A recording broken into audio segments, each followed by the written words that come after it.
গল্পটা চারজন বন্ধুর। চার বন্ধুর স্বপ্নময় যাত্রা শুরু হয়েছিল একসঙ্গে। জীবনের উত্থান পতনে একে অপরের পাশে থাকার অঙ্গীকার ছিল তাদের মূল শক্তি। কিন্তু সময়ের প্রবাহে ভরসার জায়গায় জায়গা করে নেয় সন্দেহ, আর বন্ধুত্বের গভীরে জমে ওঠে অশ্রু। সুখ, দুঃখ, প্রতিশ্রুতি আর বিচ্ছেদে ভরাই জটিল গল্পে রয়ে যায় বন্ধুত্বের এক অবিনশ্বর চিহ্ন। টাকার জন্য নিঃশেষ হয়ে যায় সবকিছু। বলছিলাম সম্প্রতি রিলিজ হওয়া মুভি মোরায়ের কথা। গল্পের শেষে এমন কিছু টুইস্ট আছে যেগুলো আপনার মাথা ঘুরিয়ে দেবে, তাই শেষ পর্যন্ত গল্পটা দেখার অনুরোধ রইল। এখন চলুন কথা না বাড়িয়ে সরাসরি গল্পে চলে যাই। সাথে আছি আমি নুসরাত। গল্পের শুরুতেই আমরা রমা নামের একজন পলিটিশিয়ানকে দেখতে পাই। সে একটা মিটিংয়ে গিয়েছিল। সেখান থেকে তার ছেলে তাকে পিক করার কথা ছিল, কিন্তু অনেকক্ষণ দেরি হওয়ার পরেও তার ছেলে আসছিল না দেখে রমা তাকে ফোন করে বকাঝকা করতে শুরু করে। ছেলেটা জানায় সে ট্রাফিক সিগন্যালে আটকে গেছে, যত দ্রুত পারবে পৌঁছে যাবে। তখন রমা বলে, তুমি যদি 5 মিনিটের মধ্যে না আসো তাহলে কিন্তু আমি ট্যাক্সি নিয়ে চলে যাব। এসব কথা বলতে বলতে সে রাস্তা দিয়ে হাঁটছিল। এমন সময় ফুটপাতে শুয়ে থাকা এক অচেনা লোক তার উপর অ্যাটাক করে। রমা তার ব্যাগ থেকে একটা পিস্তল বের করে যখনই লোকটাকে গুলি করতে যাবে তখনই পেছন থেকে অন্য একজন লোক এসে তার পেটে চাকু ঢুকিয়ে দেয়। রমা তাদের কাউকে দেখতে পায় না, কারণ দুজনের মুখেই মাস্ক পরা ছিল। সে রাস্তার উপরেই ছটফট করতে করতে মারা যায়। এর মাঝে তার ছেলেও সেখানে পৌঁছে যায়। মায়ের এই অবস্থা দেখে ছেলেটা কান্নায় ভেঙে পড়ে। কিন্তু প্রশ্ন হচ্ছে, ওই লোকগুলো কে ছিল, কেন খুন করল রমাকে? এর উত্তর জানার জন্য অতীতের কিছু গল্প আমাদের জেনে আসতে হবে। একদিন এক লোকাল গুন্ডা তার দলবল নিয়ে গিয়ে একটা অফিসে অ্যাটাক করে। বলাই বাহুল্য যে তাদেরকে কেউ টাকা দিয়ে কাজটা করিয়েছিল। এরই মাঝে পুলিশ সেখানে পৌঁছে যায়, তাই গুন্ডাটা তার দলবল নিয়ে সেখান থেকে পালাতে শুরু করে। যেহেতু পুলিশরা চারপাশ দিয়ে তাদেরকে ঘিরে ধরেছিল, তাই তারা আলাদা আলাদা হয়ে বিভিন্ন ডিরেকশনে পালিয়ে যায়। ওই দলের মধ্যে 4 জন বন্ধুও ছিল। তারা হচ্ছে আনন্দ, মানব, মানু আর সাজি। তারা 4 জন খুব কৌশলে পুলিশের হাত থেকে পালিয়ে দৌড়ে গিয়ে একটা জঙ্গলের ভেতরে আশ্রয় নেয়। এমন সময় আনন্দের কাছে চকলি নামের এক লোকের কল আসে। মূলত চকলির কথাতেই তারা এসব করছিল। চকলি তাদের কাছে জানতে চায় যে তাদের মধ্যে কেউ ধরা পড়েছে কিনা। আনন্দ জানায় তারা কেউই ধরা পড়েনি, সবাই জঙ্গলের ভেতর লুকিয়ে আছে। কথাটা শুনে চকলি একটু স্বস্তি পায়, আর তাদেরকে রাতে একটা পার্টিতে ইনভাইট করে। পার্টির কথা শুনে তারা সবাই অনেক খুশি হয়ে যায়। রাতে 4 বন্ধু মিলে সেই বারে চলে যায় যেখানকার লোকেশন চকলি দিয়েছিল। সেখানে গিয়ে তারা হঠাৎ দেখতে পায় 2 জন লোক ঝগড়া করছে। ঝগড়া দেখে চকলি গিয়ে আনি নামের একজন লোককে ডেকে আনে। লোকটা ভীষণ পাওয়ারফুল ছিল, অনায়াসে অনৈতিক বিজনেস করে বেড়াতো, কিন্তু আজ পর্যন্ত কেউ তাকে ধরতে পারেনি। তো আনি গিয়ে একটা মদের বোতল ভেঙে তাদের 2 জনকে ভয় দেখায় যে তারা যদি ঝগড়া না থামায় তাহলে 2 জনকে মেরে ফেলবে। তাকে দেখে ভয় তাদের মধ্যে একজন উঠে চলে যায়, আর দ্বিতীয়জন যেহেতু আনির দলের লোক ছিল তাই সে সেখানেই থেকে যায়। এরই মাঝে চকলি তাদের 4 জনকে ডেকে পরিচয় করিয়ে দেয় আনির সাথে। মূলত সকালে তারা যে অফিসে অ্যাটাক করেছিল ওই কাজটা আনি তাদেরকে করতে বলেছিল। আনি ওদের 4 জনকে জিজ্ঞেস করে, তোমাদের শুধু জিনিসপত্র ভাঙচুর করতে বলেছিলাম, মানুষের গায়ে হাত কেন তুলেছ? আনন্দ বলে, এভাবে কি মারামারি করা যায়? যদি কেউ হঠাৎ করে সামনে চলে আসে তাকে তো আর ভদ্রভাবে বলা যায় না যে আপনি সাইডে সরে দাঁড়ান। আনি তখন আর কথা না বাড়িয়ে তাদেরকে জিজ্ঞেস করে, তোমরা ড্রিঙ্কস করো? আনন্দরা কেউ কোনো উত্তর দেয় না। আনি তখন তাদেরকে অ্যালকোহল ফ্রি বিয়ারের ট্রিট দেয়। তারা 4 জন অন্য একটা টেবিলে বসে বিয়ার খাচ্ছিল আর আড্ডা দিচ্ছিল। তখন জানা যায় ওই 4 জন আনির সাথে দেখা করার জন্য অনেক এক্সাইটেড ছিল। বলা যায় তারা আনির ফ্যান, আর আজকে প্রথমবার তার সাথে দেখা হয়, আর এজন্য তারা ভীষণ খুশি। সেখান থেকে এটাও জানা যায় আনি একটা সময় অনেক বড় গ্যাংস্টার ছিল, কিন্তু এখন সে ওই পথ থেকে সরে এসেছে। টুকটাক বিভিন্ন বিজনেস করে, তবে গুন্ডামিটা একেবারেই বাদ। তার নামে অনেকগুলো মার্ডার কেসও আছে, আর অন্যান্য কাজ তো বাদই দিলাম। তো তারা এসব নিয়ে গল্প করছিল। এর মাঝে চকলি এসে আনন্দের হাতে কিছু টাকা ধরিয়ে দেয়, আর আনন্দ সেই টাকাটা দিয়ে দেয় মানবকে, কারণ তার টাকাগুলো বেশি প্রয়োজন ছিল। রাতে অনেক দেরিতে বাড়ি ফেরার কারণে আনন্দের মা তার সাথে ঝগড়া করতে শুরু করে। আনন্দের বাবা বেঁচে নেই, তার মা রেভিনিউ অফিসে একটা ছোট্ট চাকরি করে। ছেলের এমন অবাধ্যতায় বেচারি খুব বিরক্ত হয়ে গেছে, কিন্তু কী বা করবে, নিজেরই তো সন্তান, ফেলে তো আর দেওয়া যায় না। এদিকে আনি চলে যায় রমার সাথে দেখা করতে। তারা একসাথেই বিজনেস করত। আনি রমাকে অনেক সম্মানও করত। তাদের মেইন বিজনেস ছিল পাহাড় খননের, কিন্তু সে এলাকার লোকজন হঠাৎ হরতাল করে তাদের কাজ আটকে দিয়েছে। এই বিষয় নিয়ে আনি রমার সাথে কথা বলতে গিয়েছিল, তো রমা তাকে বলে দেয় এখন যা করার তোমার করতে হবে। আনি তার কথা মেনে নিয়ে কাজে লেগে পড়ে। সে সময় আনন্দরা একটা চায়ের দোকানে বসে আড্ডা দিচ্ছিল। এমন সময় একটা স্কুল পড়ুয়া মেয়েকে দেখে সাজি ইশারায় কথা বলতে শুরু করে। আসলে তারা দুজন দুজনকে অনেক ভালোবাসত, কিন্তু সাজির গুন্ডামির স্বভাবের কারণে মেয়েটা কখনোই তার পরিবারকে বিষয়টা জানতে দেয়নি। তো তারা বন্ধুরা মিলে যখনই দোকান থেকে বেরিয়ে আসে তখনই তাদের বসের সাথে দেখা হয়ে যায়। বস তাদেরকে বলে আমাদের সাথে চলো, জরুরি কাজ আছে। আনন্দরা কোনো প্রশ্ন না করেই তাদের সাথে রওনা হয়ে যায়। সেখানে গিয়ে তারা দেখে আনি আগেই সেখানে পৌঁছে গেছে।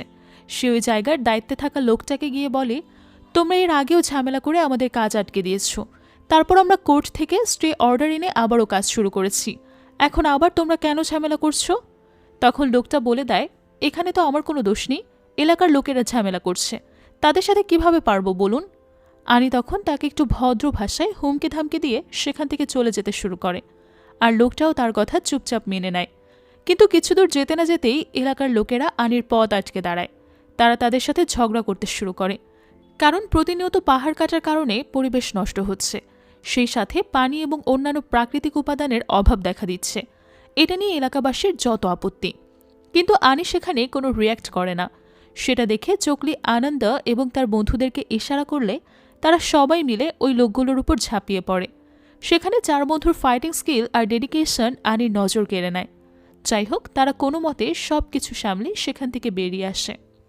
কিন্তু রাতে রমা এসে তাদেরকে জানায় ওই ঝগড়াঝাটির কারণে এই এলাকায় তোলপাড় শুরু হয়ে গেছে। এলাকাবাসী গিয়ে হিউম্যান রাইটস এবং পুলিশকে কমপ্লেইন করে দিয়েছে, কারণ এই ঝগড়ায় অনেকেই গুরুতরভাবে আহত হয়েছে, এমনকি মহিলা এবং বাচ্চারাও। তাই পুলিশ এখন আনি আর তার সাঙ্গপাঙ্গকে খুঁজে বেড়াচ্ছে, যে কারণে রমা তাকে বলে তোমরা কিছুদিনের জন্য গা ঢাকা দাও। যদিও পুলিশকে সামলানো আনির জন্য খুব একটা কঠিন কাজ ছিল না, কিন্তু রমা আর কোনো ঝামেলা চাচ্ছিল না। তাই আনি তার কথা মেনে নিয়ে রাতারাতি দূরের একটা গ্রামে চলে যায়। সেখানে পৌঁছানোর পর পুলিশ তাদেরকে চেক করতে আসে, তবে সেখানে থাকা তাদের সঙ্গী বেনু সব কিছু সামলে নেয়। এলাকাটা জঙ্গলে ঘেরা ছিল। তারা গাড়িগুলো জঙ্গলের বাইরে রেখে হেঁটে হেঁটে ভেতরের দিকে এগিয়ে যায়। রাতটা তারা জঙ্গলের ভেতরেই কাটিয়ে দেয়। তাদের কাছে না ছিল কোনো অস্ত্র আর না ছিল মোবাইলে নেটওয়ার্ক। গল্প করতে করতেই সকাল হয়ে যায়। এরই মাঝে পুলিশও তাদের খুঁজতে খুঁজতে সেই জঙ্গলে পৌঁছে যায়। পুলিশকে দেখে তাদের এক সঙ্গী সিগন্যাল দিয়ে সবাইকে সতর্ক করে দেয়। সেটা শুনে আনিরা সবাই যার যার মতো পালাতে শুরু করে, আর পুলিশ তখন তাদের ধাওয়া করতে থাকে। কিন্তু এলাকাটা যেহেতু তাদের অপরিচিত, তাই তারা পালিয়ে খুব একটা সুবিধা করতে পারছিল না। তাই আনির আদেশে সবাই থেমে যায় এবং সবাই মিলে এবার পুলিশদের উপর অ্যাটাক করতে শুরু করে। সেখানেও আনন্দ এবং তার বন্ধুরা খুব সাহসিকতার সাথে পুলিশের সাথে লড়াই করে যায়। সেটা দেখে আনির সুযোগ বুঝে সেখান থেকে পালিয়ে যায়। তখন পুলিশ চার বন্ধুকে ধরে নিয়ে যায় থানায়। তাদেরকে প্রচণ্ড মারধর করে, কিন্তু তবুও তারা আনির বিরুদ্ধে কোনো কথা বলে না। তাদের ধরা পড়ার কথা শুনে তাদের পরিবারের লোকেরা দৌড়ে চলে আসে থানায়। প্রত্যেকেই তাদের ছেলেদের অবাধ্যতা নিয়ে বিরক্ত, তবুও পুলিশের কাছে তাদেরকে ছেড়ে দেওয়ার রিকোয়েস্ট করতে থাকে। অনেক কাকুতি মিনতি করার পরেও ইন্সপেক্টর কোনোভাবে তাদেরকে ছাড়তে রাজি হয় না। এরই মাঝে আনি এলাকায় ফিরে এসে তার লোকদেরকে টাকা দিয়ে পুরো বিষয়টা সেটেল করে ফেলে, আর ওই চারজনকেও জেল থেকে ছাড়ানোর ব্যবস্থা করে। তখন আনন্দ এবং তার বন্ধুরা সবাই আবারও বুক ফুলিয়ে বাইরে বেরিয়ে আসে আর স্বাভাবিকভাবে জীবনযাপন করতে শুরু করে। সেই সাথে আনির সঙ্গেও তাদের সম্পর্ক ভালো হতে শুরু করে। আনির সুবাদে নামি দামি ক্লাব, পার্টি সব জায়গায় যাওয়ার সুযোগ পায় তারা। স্বপ্নের মতো জীবন কাটছিল তাদের। এরই মাঝে একদিন আনির অ্যাসিস্ট্যান্ট সুনি তাকে এসে একটা বড় ডিলের ব্যাপারে জানায়। তাদের শহর থেকে অনেক দূরে মাদুরাইয়ের একটা নির্জন ফ্যাক্টরির ভেতরে অনেকগুলো টাকা আটকা পড়েছে। এর আগেও একটা গ্রুপ সেই টাকাগুলো উদ্ধার করার জন্য দুজন লোক পাঠিয়েছিল, কিন্তু তারা সফল হতে পারেনি। তাই এখন আনির হাতে সেই টাকাটা উদ্ধার করার সুযোগ আছে। যদি কোনোভাবেই টাকাগুলো তারা বের করতে পারে তাহলে একেবারে জ্যাকপট লেগে যাবে। তবে সেখানে যে আসলে কত টাকা আছে তার ব্যাপারে আনিও ঠিকঠাক জানত না। তবে তার কাছে প্রপোজালটা বেশ ভালো লাগে। কিন্তু টাকাগুলো আনতে কে যাবে, এটা নিয়েই সে চিন্তা করছিল। সে নিজেকে এসবের মধ্যে জড়াতে চাচ্ছিল না। আবার তার পুরনো লোকদের উপর ঠিকঠাক ভরসাও করতে পারছিল না, কারণ ওই লোকগুলোর কারণে কখনো না কখনো তাদেরকে বিপদে পড়তে হয়েছে। তাই সে আনন্দদেরকে কাজটা দেওয়ার সিদ্ধান্ত নেয়। তবে সে এটাও ভয় পাচ্ছিল আনন্দদের মতো রক্তগরম যুবক ছেলেরা এই কাজ করতে পারবে কিনা।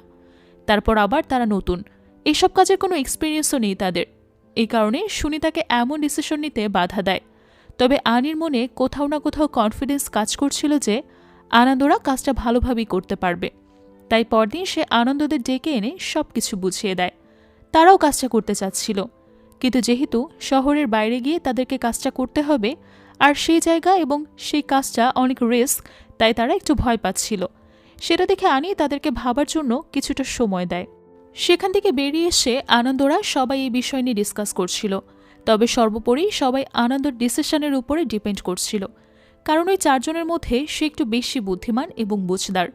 কিন্তু আনন্দ নিজেও খুব ভয় পাচ্ছিল, কারণ সেখানে যাওয়ার পর তাদের সাথে কি হবে তা কেউ জানে না। স্বাভাবিকভাবেই সেখানে যেহেতু এতগুলো টাকা আছে, তার মানে সেখানে সিকিউরিটিও ততটা স্ট্রং। আর এর আগে দুজন মানুষ এই মিশনে ফেইলও করেছে। অর্থাৎ যতটা সহজ আনি তাদেরকে বিষয়টা বোঝাচ্ছিল, কাজটা ততটা সহজ নয়। তবুও অনেক ভাবনা চিন্তার পর তারা ডিসিশন নেয় যে তারা কাজটা করবে। সেটা শুনে আনি ভীষণ খুশি হয়ে যায়।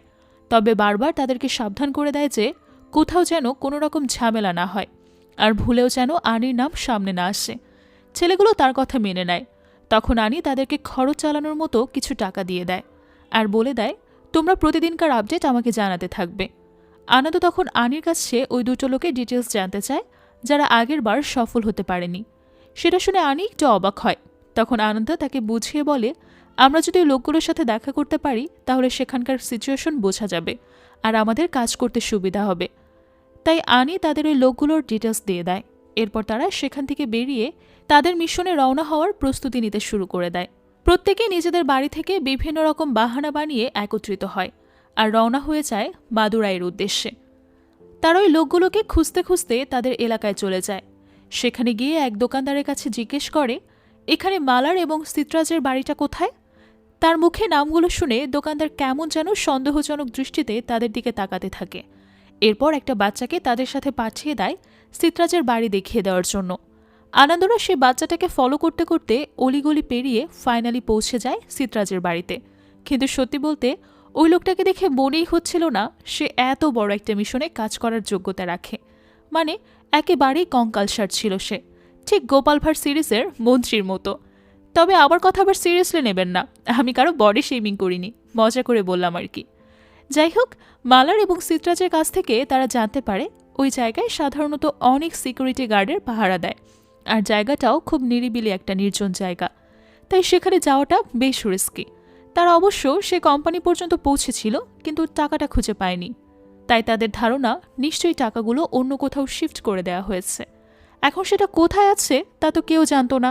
তাই আনন্দরাও ফাইনালি একটা রিস্ক নেওয়ার ডিসিশন নিয়ে নেয়। আনন্দ বলে চলো আমরা একসাথে একবার চেষ্টা করে দেখি। গতবার তোমরা মাত্র 2 জন ছিলে, তাই হয়তো একটু প্রবলেম হয়েছে। এখন আমরা 6 জন, হয়তো কিছু ব্যবস্থা হতে পারে। তখন সিত্রাজ জিজ্ঞেস করে তোমাদের সাথে কাজ করলে আমার লাভটা কোথায়। আনন্দ বলে আমরা যে কমিশন পাবো সেটা 6 জন ভাগাভাগি করে নিব। সিত্রাজ এবং মালার আনন্দের প্রস্তাবে রাজি হয়ে যায়, আর পরদিনই তারা রওনা হয় সেই কোম্পানির উদ্দেশ্যে। এদিকে 2 দিন পার হয়ে যাওয়ার পরেও আনি আনন্দের কোনো খোঁজ না পেয়ে বেশ টেনশনে পড়ে যায়। তার মনেও ভয় হচ্ছিল যে আনন্দরা কোনো বিপদে না পড়ে আর টাকাগুলো নিয়ে তারা আবার পালিয়ে না যায়। কিন্তু সে যে কোনোভাবে আনন্দের খোঁজ নেবে তার কোনো উপায় ছিল না। তো মাদুরাই পৌঁছানোর পর তারা একটা হোটেলে গিয়ে ওঠে। এরপর সাজিকে পাঠিয়ে দেয় বড় বড় কয়েকটা ব্যাগ কিনে আনতে, যাতে তারা সেগুলোর মধ্যে টাকা ভরে নিতে পারে। সাজি ব্যাগগুলো এনে আনন্দকে জিজ্ঞেস করে এতগুলো ব্যাগে রাখার মতো টাকা কি সেখানে আছে।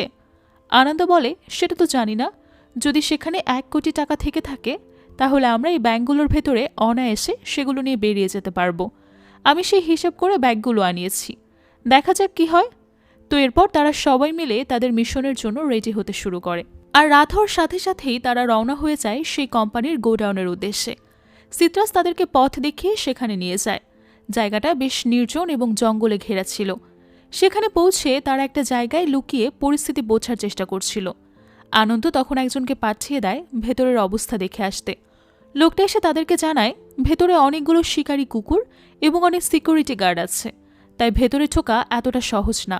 তবে এতদূর যখন চলে এসেছে ফিরে যাওয়াটা তো ভালো দেখায় না, তাই তারা জীবনের বাজি রেখে সামনের দিকে এগিয়ে যেতে শুরু করে। কিছু দূরে এগোতে না এগোতেই শিকারী কুকুরেরা তাদেরকে ঘিরে ধরে। এটা দেখে আনন্দরা ভয়ে সেখান থেকে পালাতে শুরু করে, আর কুকুরগুলো তাদেরকে ধাওয়া করতে থাকে। তারা কুকুরের হাত থেকে বাঁচার জন্য কুকুরগুলো কোনো মতেই তাদের পেছন ছাড়ছিল না, তাই তারা বাধ্য হয়ে একে একে কুকুরগুলোকে মারতে শুরু করে। আর কিছু কুকুরকে খুব কৌশলে একটা রুমের ভেতর আটকে রাখে। কুকুরের ডাক শুনে সেখানে থাকা সিকিউরিটি গার্ড দৌড়ে চলে আসে, আর আনন্দরা তখন তার সামনে পড়ে যায়। ঘটনাক্রমে ভেতরে থাকা গার্ডগুলো তখনও কিছুই টের পায় না, হয়তো তারা ঘুমাচ্ছিল। তো আনন্দরা ওই সিকিউরিটি গার্ডের মুখ চেপে ধরে নিয়ে গিয়ে একটা রুমের ভেতর বেঁধে রাখে। এরপর সোজা চলে যায় গোডাউনে, কারণ সিত্রাজের কাছ থেকে তারা জানতে পেরেছিল ওই টাকাগুলো গোডাউনে আছে। তবে সেটা কোথায় আছে সেটা তো জানতো না, তাই তারা পুরো গোডাউন ভালোভাবে খুঁজতে শুরু করে। খুঁজতে খুঁজতে একটা পর্যায়ে তাদের মধ্যে একজন ফ্লোরে একটা গোপন দরজা দেখতে পায়। দরজাটা খুলে আনন্দ ভেতরে গিয়ে দেখে সেখানে অনেকগুলো সিন্দুক তালামারা অবস্থায় পড়ে আছে। আনন্দ বুঝে যায় নিশ্চয়ই সিন্দুকগুলোর মধ্যেই টাকাটা রাখা আছে, তাই তারা খুব কৌশলে একটা সিন্দুকের তালা খুলতেই তাদের চোখ ছানা বড় হয়ে যায়, কারণ তারা যতটা ভেবেছিল তার থেকেও কয়েকগুণ বেশি টাকা আছে সেখানে। তারা দ্রুত টাকাগুলো ব্যাগে ঢুকাতে শুরু করে, কিন্তু দুটো সিন্দুক শেষ হতে না হতেই তাদের ব্যাগ সম্পূর্ণ লোড হয়ে যায়। এখনও বেশ কয়েকটা সিন্দুক বাকি। তারা এখন টেনশনে পড়ে যায় বাকি টাকা তারা কিভাবে নেবে। একজন আইডিয়া দেয় পুরো সিন্দুক ধরে তুলে নিয়ে যাওয়ার জন্য, কিন্তু সিন্দুকগুলো যেহেতু খুব ভারী ছিল তাই সেগুলো তুলে নিয়ে যাওয়াটা সহজ না। তাই তারা এদিক সেদিক কোনো বস্তা বা বড় ব্যাগ খুঁজতে শুরু করে, কিন্তু কোথাও তেমন কিছুই খুঁজে পায় না। যে কারণে তারা ওই গার্ডের রুম থেকে তার বিছানার চাদরটা তুলে এনে সেটার ভেতরে টাকাগুলো ঢুকিয়ে দ্রুত বাইরে বেরিয়ে আসে। সৌভাগ্যবশত তখনও গার্ডরা কিছুই বুঝতে পারে না। বুঝলাম না, এরা কি কুম্ভকর্ণের খালাতো ভাই নাকি? যাই হোক, তো সেখান থেকে আবারও তারা জঙ্গলের রাস্তা ধরে তাদের বাড়ির দিকে এগিয়ে আসতে থাকে। গাড়িটা রাস্তার পাশে দাঁড় করানো ছিল। খালি গাড়ি দেখে পুলিশ আবারও এসে চেক করতে শুরু করে। সেটা দেখে আনন্দরা ভয়ে আড়ালে লুকিয়ে যায়। এরপর পুলিশ চলে গেলে তারা খুব সাবধানে গিয়ে গাড়িতে বসে। এমন সময় হঠাৎ পুলিশের আরেকটা গাড়ি তাদের দিকে এগিয়ে আসতে থাকে, তাই তারা ভেতরে লুকিয়ে পড়ে। পুলিশের গাড়িটা পার হয়ে যাওয়ার পর তারা যখন গাড়িটা স্টার্ট দিতে যায় তখন দেখে সেটা স্টার্ট নিচ্ছে না। তখন তারা আরও টেনশনে পড়ে যায়। সৌভাগ্যবশত কিছুক্ষণ চেষ্টা করার পর গাড়িটা স্টার্ট নেয়, আর তারা দ্রুত সেখান থেকে পালাতে শুরু করে। এমন সময় পেছন থেকে একটা গাড়ি এসে তাদেরকে ধাক্কা দেয়। তারা বুঝতে পারে কেউ জানতে পেরেছে তাদের কাছে টাকা আছে, তাই টাকাগুলোর জন্য তাদের উপর হামলা করার চেষ্টা করছে। তারা দ্রুত ওই স্থান থেকে পালানোর চেষ্টা করে তখন, কিন্তু এই গাড়িটা তাদেরকে অনবরত ফলো করতে থাকে। আনন্দরা দ্রুত গাড়ি জঙ্গলের ভেতরে একটা জায়গায় গিয়ে লুকিয়ে পড়ে। তারা বুঝতে পারছিল না এমন সিচুয়েশনে কি করা উচিত, তাই আনন্দ আনিকে কল করে সব ঘটনা জানিয়ে দেয়। আনি বলে, তোমরা যেখানে আছো সেখানেই থাকো, আর সেই জায়গার লোকেশন আমার কাছে পাঠিয়ে দাও, আমি সেখানে যাচ্ছি। আনির কথা মতো আনন্দের লোকেশন পাঠিয়ে দেয়। এরপর আনন্দ এবং তার বন্ধুরা ডিসকাস করে এভাবে জীবনের রিস্ক নিয়ে এমন কাজ করতে আসাটা উচিত হয়নি। সাজি বলে, এত রিস্কে কাজ করতে আসার আগে আমাদেরকে কমিশনের ব্যাপারে ডিল করে নেওয়া উচিত ছিল। আনন্দ বলে, আমি তো জানতাম না আমাদেরকে এতগুলো টাকা চুরি করতে হবে, আর কাজটা এত বেশি রিস্কি হবে। সাজি বলে, এখন তো জেনে গেছি, এখন আমাদেরকে আমাদের কমিশনের ব্যাপারে কথা বলা উচিত। আমরা কমিশন ফিক্স না হওয়া পর্যন্ত এখান থেকে যাব না। রাতটা ওরা জঙ্গলের ভেতরেই কাটিয়ে দেয়। পরের দিন সকালে আনি তাদের লোকেশনে পৌঁছে যায়। আনন্দ আনির সাথে কমিশনের ব্যাপারে কথা বললে আনি হেসে বলে, এক্ষুনি তোমরা কমিশন চাচ্ছ? আনন্দ মালার এবং সিত্রাসকে দেখিয়ে বলে, ওরা অনেক কষ্ট করেছে, তাই কমিশনের ব্যাপারটা যদি এখনই ফিক্স হতো তাহলে ভালো হতো। আনি বলে, তোমরা কতটুকু কমিশন পাবে এটা ডিপেন্ড করবে কত টাকা চুরি করেছ তার উপর। এই টাকাগুলো আমরা প্রথমে আমাদের ক্লায়েন্টের কাছে পৌঁছে দেব। ক্লায়েন্ট টাকাগুলো গুনে তারপর ডিসিশন নেবে তোমাদেরকে কত কমিশন দেবে। মানব বলে, এটা কেমন কথা? এত কষ্ট করে আমরা টাকা চুরি করলাম, আর ডিসিশন দেবে অন্য কেউ? মানাফের কথা শুনে সুনি রেগে গিয়ে মানাফের কলার চেপে ধরে বলে, তুই আমাদেরকে শেখাবি কিভাবে কাজ করতে হয়? আনি তখন পরিস্থিতি সামলে নিয়ে আনন্দ এবং তার বন্ধুদেরকে বলে, তোমরা কি নিজেদের বাড়িতে ফিরে যেতে চাও না? এভাবে ঝামেলা করলে কখনোই বাড়িতে ফিরতে পারবে না। আমি জানি তোমরা অনেক কষ্ট করে টাকাগুলো চুরি করেছ, কিন্তু এই মুহূর্তে আমার কিছুই করার নেই। আমাকে টাকাগুলো আগে ক্লায়েন্টের কাছে পাঠাতে হবে। এই সমস্ত কাজ এভাবেই হয়। তোমরা আমার উপর বিশ্বাস রাখো, তোমরা তোমাদের কমিশন ঠিক মতো পেয়ে যাবে। এরপর আনি আনন্দর হাতে কিছু টাকা দিয়ে বলে, রাস্তায় খরচ করার জন্য আপাতত এগুলো রাখো, কাল আমি তোমাদের কল করে কথা বলবো। তোমরা কোনো টেনশন করো না, সবকিছু ঠিক হয়ে যাবে। আনি কোনো রকম বুঝিয়ে ছেলেগুলোকে পাঠিয়ে দেয়। সামান্য পরিমাণ টাকা দেখে মানব তাচ্ছিল্য করে বলে, আমাদের কাছে ব্যাগ ভর্তি টাকা ছিল, তার বিনিময়ে আমরা এই কটা টাকা পেলাম। আসলে আমাদের উচিত ছিল সবগুলো টাকা নিয়ে পালিয়ে যাওয়া। সিত্রাজও মানবের কথায় সম্মতি জানায়, কিন্তু আনন্দ বলে, এমনটা করা মোটেও উচিত হতো না। আমাদেরকে সবসময় ওয়াদা রক্ষা করা উচিত। যদিও কমিশনের ব্যাপারটা নিয়ে মন খারাপ, তবুও সবাই আনন্দ করতে করতে বাড়ি ফিরছিল। বন্ধুরা একসাথে থাকলে যা হয় আর কি। চা পান করার জন্য সবাই একটা গ্রামের বাজারে দাঁড়ায়। সেখানে মানুষের ছবিসহ বড় বড় ব্যানার দেখে আনন্দর বন্ধুরা সেসব ব্যাপারে জানতে চায়। সিত্রা জানায়, গ্রামের ফেস্টিভ্যালের সময় মানুষ এরকম ব্যানার লাগায়। মানু বলে, আমাদের গ্রামের ফেস্টিভ্যালের সময় আমরাও আমাদের ছবি দিয়ে এরকম ব্যানার তৈরি করব। এরপর ওরা 6 জন একসাথে দাঁড়িয়ে একটা ছোট বাচ্চাকে দিয়ে নিজেদের একটা গ্রুপ পিকচার তুলে নেয়। এরপর আবারও বাড়ির দিকে যেতে শুরু করে। সিত্রাজ এবং মালারকে তাদের বাড়িতে দিয়ে 4 বন্ধু নিজেদের বাড়িতে ফিরে যায়। তারা প্রথমে সাজির বাড়িতে যায়। সেখানে 4 জন একসাথে খাওয়া দাওয়া করে। এরপর সেখান থেকে সবাই আনির সাথে দেখা করতে যায়। সেখানে গেলে দেখতে পায় আনি ছাড়াও আরও অনেক ছেলে সেখানে। আনির সাথে এতগুলো ছেলে দেখে সবাই একটু অবাক হয়। যাই হোক, আনি 4 বন্ধুকে নিজের কাছে বসিয়ে ড্রিঙ্কস অফার করে, কিন্তু ওরা কেউই ড্রিঙ্কস করতে চায় না। এরপর আনি বলে, মধুরায় এর যে কাজটা তোমরা করেছ সেটা আসলে রমা দিদির কন্ট্রাক্ট ছিল। আনির কথা শেষ হওয়ার আগেই রমা চলে আসে। আনি রমার সাথে পরিচয় করিয়ে দিয়ে সবাইকে বলে, আমি দিদির সাথে কথা বলেছি, উনি তোমাদের জন্য যেটা সিদ্ধান্ত দিয়েছে সেটাই ভালো হবে। তোমরা যেহেতু অনেক রিস্ক নিয়ে কাজটা করেছ, তাই দিদি তোমাদেরকে একটা ভালো কমিশন দিবে বলেছে। এরপর রমা বলে, তোমরা টাকার পরিমাণ যত বেশি ভাবছ, আসলে তত বেশি টাকাও চুরি করতে পারোনি। আনন্দ বলে, কমপক্ষে 30 কোটি টাকা তো আছেই। আমরা যেগুলো চুরি করেছি সব 500 আর 2000 টাকার নোট। রমা বলে, 2000 টাকার নোট তো কিছুদিন পর ব্যান হয়ে যাবে, সেগুলো এমনিতেও ফেলে দিতে হবে। কিন্তু তোমরা চিন্তা করো না, আমি তোমাদেরকে 10 লাখ টাকা দেব। সাজি বলে, আমরা জীবনের ঝুঁকি নিয়ে কাজটা করেছি, এখানে আমাদের মৃত্যুও হতে পারত। রমা বলে, এসব কাজ জীবনের ঝুঁকি নিয়েই করতে হয়। আমি তোমাদেরকে টাকার ব্যাপারে ইনফরমেশন দিয়েছি বলেই তোমরা টাকাটা চুরি করতে পেরেছ, নয়তো এই টাকার সন্ধান তোমরা কখনোই পেতে না। আনন্দ বলে, আপনি ঠিক করছেন না, আমরা মোট 6 জন মিলে কাজটা করেছি, জনপ্রতি 50 লাখ করে টাকা দেওয়া উচিত।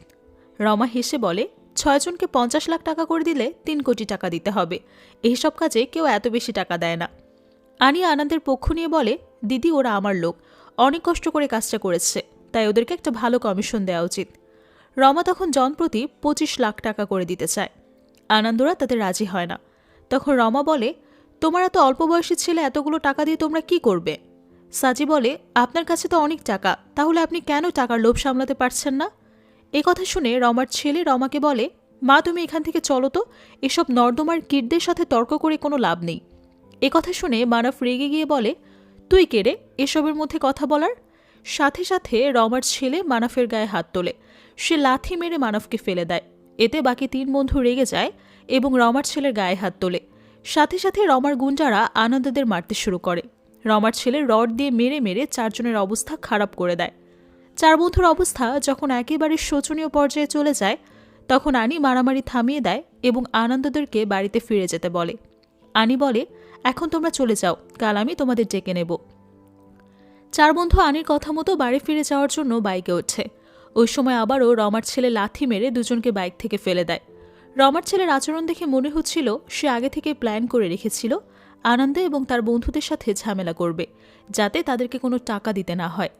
আনি আবারও রমার ছেলেকে থামিয়ে দেয় এবং আনন্দদেরকে চলে যেতে বলে। 4 বন্ধু এভাবে মার খাওয়ার ব্যাপারটা কিছুতেই মেনে নিতে পারছিল না। ওরা ডিসিশন নেয় এর প্রতিশোধ নেবে। রাগে গজগজ করতে করতে 4 জন বের হয় রমার ছেলে এবং তার পোষা গুন্ডাদের খুঁজতে শুরু করে। অনেকক্ষণ খোঁজাখুঁজির পর হঠাৎ রাস্তায় রমার ছেলে এবং তার গুন্ডাদের দেখতে পায়। ওরা গাড়িতে করে কোথাও যাচ্ছিল। 4 বন্ধু তাদের গাড়ি ফলো করে গাড়ি থামাতে বলে। রমার ছেলে গাড়ি না থামালে তারা রড দিয়ে মেরে গাড়ির গ্লাস ভেঙে দেয়। এতে বাধ্য হয়ে রমার ছেলে গাড়ি থামায়। এরপর 4 বন্ধু তাদের উপর অ্যাটাক করে। 4 বন্ধু এবার মারামারি করার প্রস্তুতি নিয়েই গিয়েছিল, তাই রমার ছেলে এবং তার গুন্ডারা 4 বন্ধুর সাথে পেরে ওঠে না। চার বন্ধু রড নিয়ে মেরে সবার অবস্থা খারাপ করে দেয়। গুন্ডারা যে যার মতো পালিয়ে যায়। এরপর চার বন্ধু মিলে হাতুড়ি আর রড দিয়ে মেরে মেরে রমার ছেলের একটা হাত এবং একটা পা ভেঙে দেয়। এরপর তারা সেখান থেকে চলে যায়। পরবর্তীতে রমার ছেলেকে হসপিটালাইজড করা হয়। ছেলের খবর শুনে রমাও দ্রুত হসপিটালে পৌঁছে যায়। ডক্টর রমাকে জানায় তার ছেলের অবস্থা ভালো না, একটা হাত এবং একটা পা একেবারে নষ্ট হয়ে গেছে, হয়তো কেটে শরীর থেকে বাদ দিয়ে দিতে হবে। রমা তখন আনিকে বলে, তুমি ছেলেগুলোকে ডেকে ওদের সাথে কথা বলো, ওরা যা চায় তাই দিয়ে এসব ঝামেলা এখানেই শেষ করে দাও। আনি বলে, ঠিক আছে, আমি দেখছি। আনি চার বন্ধুকে কল করে তার সাথে দেখা করতে বলে। এরপর তাদেরকে বলে, তোমরা যা চাও দিদি তোমাদেরকে সে পরিমাণ টাকাই দিবে, তাই তোমরা এসব ঝামেলা এখানেই শেষ করো। মানু বলে, আমরা কোনো ঝামেলায় জড়াতে চাইনি, যা কিছু হয়েছে আপনার সামনেই হয়েছে, ঝামেলা ওরা আগে শুরু করেছে, আপনি নিজের চোখে সবকিছু দেখেছেন। আনি বলে, তা ঠিক আছে, যা হওয়ার হয়ে গেছে, এখন এসব বাদ দাও, দিদি বলেছে তোমাদের উপর কোনো কেস করবে না। আনন্দ বলে, কেস করতে চাইলে করতে বলুন, যা কিছু হয়েছে শুরু থেকে শেষ পর্যন্ত আমরা সবকিছু পুলিশকে জানাবো। সাজি বলে, আপনার দিদি এমনিতেও কেস করবে না, কারণ উনি ভালোভাবেই জানে আমরা পুলিশের কাছে ধরা পড়লে তার ব্যাপারে সবকিছু জানিয়ে দেব। আনি তখন বলে, ঠিক আছে, এখন এসব বাদ দাও, দিদি তো বলেছে টাকা দিয়ে দেবে, টাকা নিয়ে যার যার রাস্তায় চলে যাও, কাল সকালে আমি কল করলে টাকা নিতে আসবে। পরদিন সকালে মানু এবং মানব বাইক নিয়ে বের হয়ে সাজিজের বাড়িতে যায়, যাতে চারজন একত্রিত হয়ে আনির সাথে দেখা করতে যেতে পারে। কিন্তু সাজির বাড়ির সামনে গিয়ে দেখে বাড়িতে তালা দেওয়া। সাজিকে ফোন করলে সাজি জানায় সে তার মায়ের সাথে সবজির দোকানে কাজ করছে, তাই মানু এবং মানব সাজিকে নেওয়ার জন্য সরাসরি সবজির দোকানে যাওয়ার ডিসিশন নেয়। কিন্তু ওরা যখন মেইন রাস্তায় ওঠে তখন হঠাৎ একটা গাড়ি এসে পেছন থেকে ওদের বাইকে সজোরে ধাক্কা দেয়। দুজনেই ছিটকে রাস্তায় পড়ে যায় এবং সাথে সাথেই দুজনেরই মৃত্যু হয়। পুলিশ এসে বডি পোস্টমর্টমের জন্য নিয়ে যায়।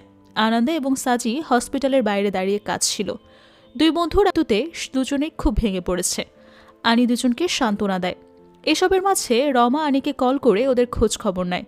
রমা বলে, ছেলেগুলো তো এখনও আমাদের উপর রেগে আছে, অ্যাক্সিডেন্টের জন্য ওরা আবার আমাদেরকে দায়ী করবে না তো?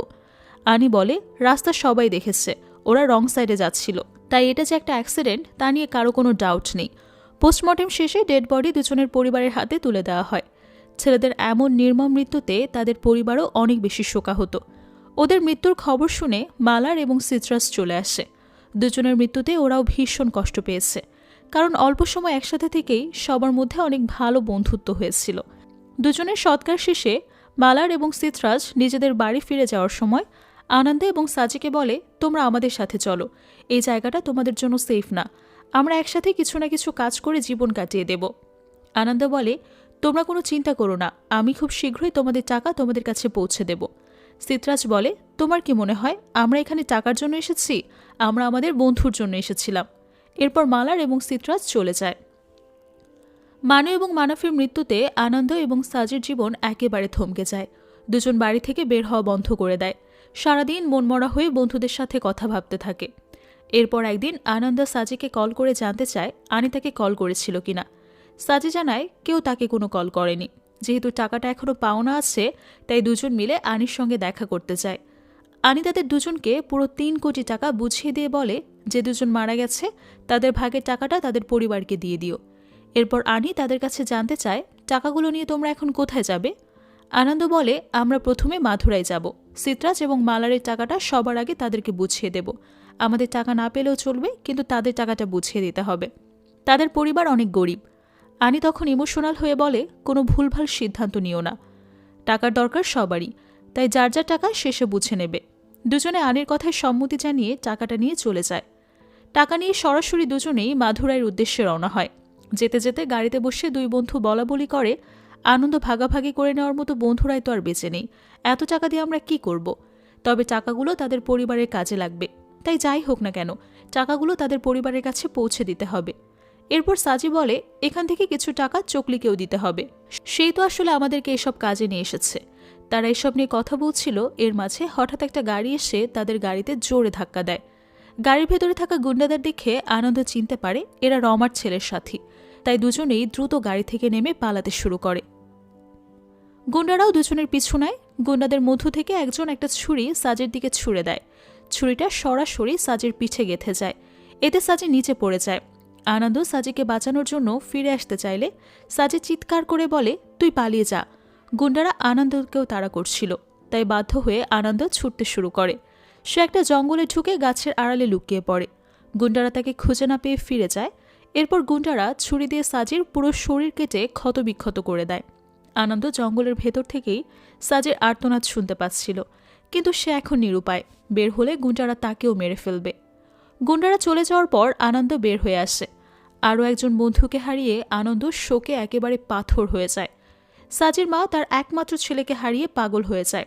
আনন্দ সাজির মায়ের সাথে দেখা করতে গেলে সাজির মা আনন্দের উপর রাগ করে বলে, গুন্ডারা যখন আমার ছেলেকে মারছিল তখন তো তুমি তাকে ছেড়ে চলে গিয়েছিলে, এখন কেন এসেছ?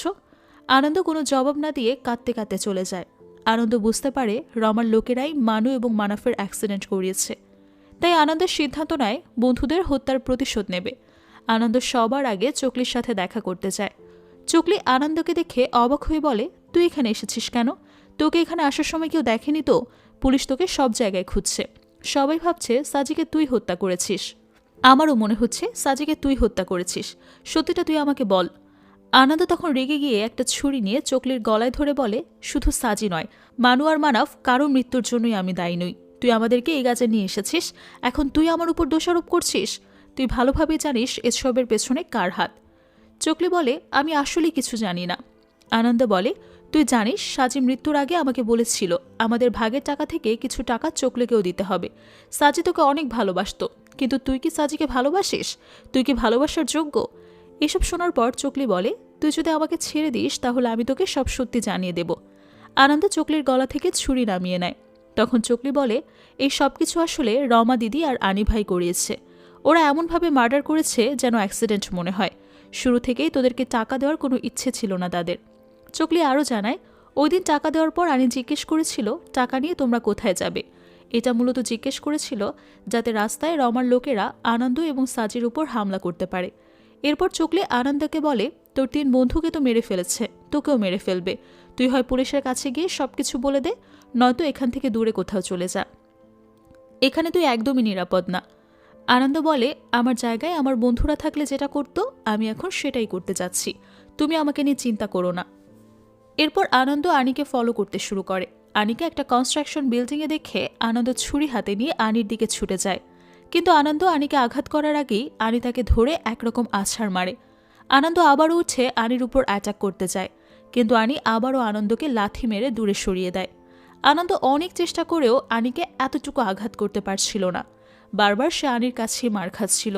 আনি একজন গ্যাংস্টার, মারামারির অভিজ্ঞতা তার বহু বছরের। আনির কাছে আনন্দ ছোট বাচ্চা, তবুও আনন্দ হাল ছাড়ে না, সে চেষ্টা চালিয়ে যায়। এক পর্যায়ে আনি একটা পানির চৌবাচ্চায় আনন্দকে চেপে ধরে। আনন্দ সেখান থেকে উঠেই হঠাৎ ছুরি দিয়ে আনির হাতে আঘাত করে। এতে আনি কিছুটা আহত হয়ে পড়লে আনন্দ আনিকে প্রহার করার সুযোগ পায়। আনন্দ একটা ইট দিয়ে আনির মাথায় আঘাত করে। এরপর আনির পা ভেঙে দেওয়ার চেষ্টা করলে আনি লাথি মেরে সরিয়ে দিয়ে আনন্দকে চলে যেতে বলে, কিন্তু আনন্দ আবারও আনির উপর অ্যাটাক করে। দুজনের মধ্যে তুমুল মারামারি হয়। মারামারির এক পর্যায়ে আনন্দ আনির বুকে ছুরি ঢুকিয়ে দেয়। আনির বুকে অনবরত ছুরি দিয়ে আঘাত করতে করতে আনন্দ বলে, তুই যাদেরকে মেরে ফেলেছিস ওরা আমার সব কিছু ছিল, তোরও বেঁচে থাকার কোনো অধিকার নেই। এদিকে আনিকে খুঁজতে সুনি চলে আসে। সুনি আনিকে কল করলে দেখে ফোন নিচে পড়ে আছে। তখন সে চিৎকার করে করে আনিকে ডাকতে শুরু করে। সুনির ভয়েস শুনে আনন্দ ছুরি হাতে সুনির দিকে ছুটে যায়। আনন্দের এমন ভয়ঙ্কর রূপ দেখে সুনি ভয় পেয়ে বলে, আমি এসবের কিছুই জানতাম না, আমি এসবের সাথে জড়িত নেই, দয়া করে আমাকে ছেড়ে দে। আনন্দ সুনির গলায় ছুরি ধরে বলে, তোর রমা দিদি কোথায় বল। সুনি জানায় রমা এখন ব্যাঙ্গালোরে আছে। সুনি বারবার আনন্দের কাছে ক্ষমা চায় এবং বলতে থাকে, আমাকে ছেড়ে দে। আনন্দ বলে, তোকে কিভাবে ছেড়ে দেই বল। আনন্দ সুনির একটা হাত কেটে দেয়। আনন্দর শরীর আনি আর সুনির রক্তে ভিজে গেছে, তাই আনন্দ চৌবাচ্চায় নেমে শরীরের সমস্ত রক্ত পরিষ্কার করে নেয়। এরপর আনন্দ সিদ্ধান্ত নেয় ব্যাঙ্গালোরে গিয়ে রমাকে হত্যা করবে। এদিকে রমার একজন লোক রমাকে কল করে জানায় আনির মৃত্যু হয়েছে। আনন্দ আনিকে মেরেছে এবং সুনির হাত কেটে দিয়েছে। সে রমাকে সতর্ক করে দেয় এবং সাবধানে থাকতে বলে। আনন্দ সিত্রাজ এবং মালারের সাথে দেখা করে তার প্ল্যানের ব্যাপারে সবকিছু জানায়। সিত্রাজ এবং মালার বলে, আমরাও তোর সাথে যাব। তারা আরও বলে, ব্যাঙ্গালোরে আমাদের অনেক বন্ধু রয়েছে, আমরা তোর সাথে গেলে তাদেরকে বললে তারা হেল্প করতে পারবে। আনন্দ বলে বন্ধুদেরকে এসবে জড়ানোর প্রয়োজন নেই। সিতরাজ এবং মালার আনন্দের সাথে যেতে চাইলেও আনন্দ তাদেরকে সাথে নেয় না। আনন্দ চাচ্ছিল না তার সাথে গিয়ে সিতরাজ এবং মালারেরও মৃত্যু হোক। আনন্দ একাই ব্যাঙ্গালোরে চলে যায়। সে রমার অ্যাড্রেস খুঁজে বের করে। রমা যেখানে জিম করে আনন্দ সেখানে বসে অপেক্ষা করতে থাকে। এক সন্ধ্যায় রমা জিম থেকে ফেরার সময় আনন্দ রমার উপর অ্যাটাক করার জন্য এগিয়ে যায়। ঠিক ওই মুহূর্তে একটা গাড়ি এসে আনন্দকে চাপা দেয়। আনন্দ নিচে পড়ে গেলে গাড়িটা আবারও পিছে ব্যাক করে আরেকবার চাপা দেয়। এখানে আমরা দেখতে পাই গাড়ির ভেতরে চকলি বসে আছে। চকলি তখন নিজে নিজেই বলে, তোকে বলেছিলাম দূরে কোথাও চলে যা, শুনলি না। অর্থাৎ রমার কথায় চকলি বাধ্য হয়ে আনন্দকে হত্যা করেছে। চকলি কাঁদতে কাঁদতে গাড়ি নিয়ে চলে যায়। মৃত্যুর আগ মুহূর্তে আনন্দ তার 3 বন্ধুকে দেখতে পায়। বন্ধুরা তাকে নিতে এসেছে। আনন্দও চলে যায় তার বন্ধুদের কাছে। আনন্দর মৃত্যুর পর সিতরাজ এবং মালার আর চুপ করে থাকতে পারে না। আনন্দার অপূর্ণ কাজ তারা সম্পূর্ণ করে। তারা মুখোশ পরে রমাকে হত্যা করে। এই দৃশ্যটা আমরা মুভির একদম শুরুতে দেখেছি। এরপর সিতরাজ এবং মালার তাদের সেই গ্রুপ পিকটা দিয়ে একটা বড় ব্যানার বানিয়ে টাঙিয়ে দেয়। বন্ধুদের হত্যার প্রতিশোধ নেওয়ার পর তারা বন্ধুদের শেষ ইচ্ছেটাও পূরণ করে। বন্ধুত্ব তো এমনই হওয়া উচিত। ভিডিওটি ভালো লাগলে লাইক এবং কমেন্ট করতে ভুলবেন না। পরবর্তীতে কী টাইপের মুভি দেখতে চান অবশ্যই জানিয়ে যাবেন আমাদের কমেন্ট বক্সে। সঙ্গে থাকার জন্য অসংখ্য ধন্যবাদ।